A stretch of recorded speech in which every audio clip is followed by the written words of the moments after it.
Ice Bailey here, coming at you with your Leeds United versus Coventry match blitz. The mighty Whites travel to Coventry Building Stadium to take on a resurgent Coventry under the guidance of new manager Fat Frank Lampard, having his another chance at successfully managing a team. The form guide, however, suggests that things have been going quite well since Frank took charge of Coventry. An FA Cup win against Sheffield Wednesday, 4-3 on penalties, followed by wins against Bristol, Blackburn Rovers, Watford, and most recently Swansea, put them at the top of the league form table if you compare it across all of the leagues.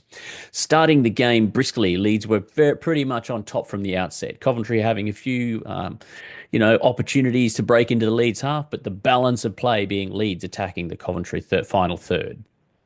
The deadlock was broken in the 17th minute by Pirro, who took a centering pass from Dan James before controlling and taking it to the far post to finish a really good finish. He had a lot to do. He was off balance. He was reaching for the ball, but made it look much easier than it actually was. Leeds continued to dominate and press for a second goal until eventually Bogle darted in from the right-hand side. He managed to wiggle his way past two defenders before taking a shot. The keeper got a good hand to it, deflected it into his own face. The ball then spilled to Bogle, who shimmied to the left and took a well-finished goal past a despairing defender who he had wrong-footed. At this point in time, Coventry started to stream forward, with opportunities coming regularly as Leeds continued to look for a third goal, which was going to pretty much kill the fixture off. It appeared as though we'd earned a penalty in the second half, late in the second half, when Brendan Aronson was absolutely poleaxed in the box by a Coventry defender. But the referee saw nothing that was out of the ordinary and decided to declare that play should continue without a free kick being awarded and a penalty. It is actually getting to the point where you have to ask the serious question as to whether or not there is an agenda against not just Brendan Aronson, but American players in English football, because honestly, the battering this kid takes week in, week out is outrageous. You fair dinkum wonder what referees talk about when they sit together in the hot tub after referee meetings. In any event, carrying on, the halftime break saw the score at 2-0. Leeds picked up where they left off in the second half, dominating possession, dominating the balance of the attack. Coventry, to their credit, continued to try to move forward and score, get back into the game. But at the end of the day, the match could best be described as a 4v3 overload drill with a goalkeeper, as Leeds just continuously pounded forward. The Coventry goalkeeper effected 6 shot saves. Leeds collected 20 shots with 6 big chances, most of them coming in the second half. As we streamed forward, it seemed inevitable that Leeds would get their third goal and kill it off. However, in the 58th minute, Coventry striker Sims got a header in the box, which was magnificently saved by Melly, dying low to his left to shovel it out before it was finally cleared by Junior Firpo.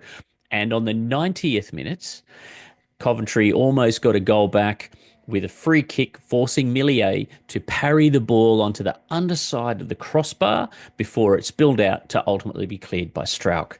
I have to say, at 2-0, if we concede late in the game, the pucker factor starts to become a little bit high, as the ghosts of the draw against Hull are still ringing in everyone's memory. If we looked later in the game, Nonto managed a goal line clearance effectively, as he got on the end of a Junior Firpo shot, only to be adjudged as being offside. If he just stood out of the way and let it go into the back of the net, it would have been a Junior Firpo goal. So Nonto owes Junior one on that account. Looking down the stat sheet, you can clearly see Leeds had 54% of the possession over Coventry.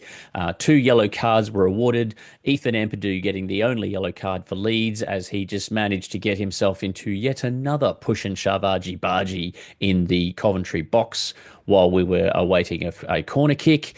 Honestly, you wouldn't go to the pub with Ethan Ampadu because you'd get on a punch on over absolutely nothing. He just cannot help himself. A little bit of shithousery never hurt anybody. But at the end of the day, Leeds carried the result 2-0. As we look at the table, that allows Leeds to maintain their lead of 5 points over Burnley, 5.5 points if you take into account our vastly superior goal difference. And Leeds Sheffield United to host Portsmouth in what could be a tricky fixture. They've had a massive turnover in their squad. I don't imagine that anyone in the dressing room would be very happy glancing across the dressing room at the person who's probably going to be replacing them. And Portsmouth are teetering on the brink of the relegation zone. A little bit of something in that result that would help us at Leeds. Thanks very much for watching. This has been Ice Bailey. Remember to like, share. If you've got a comment, put it in the comments. I'd love to have a chat about it. Other than that, Bailey out.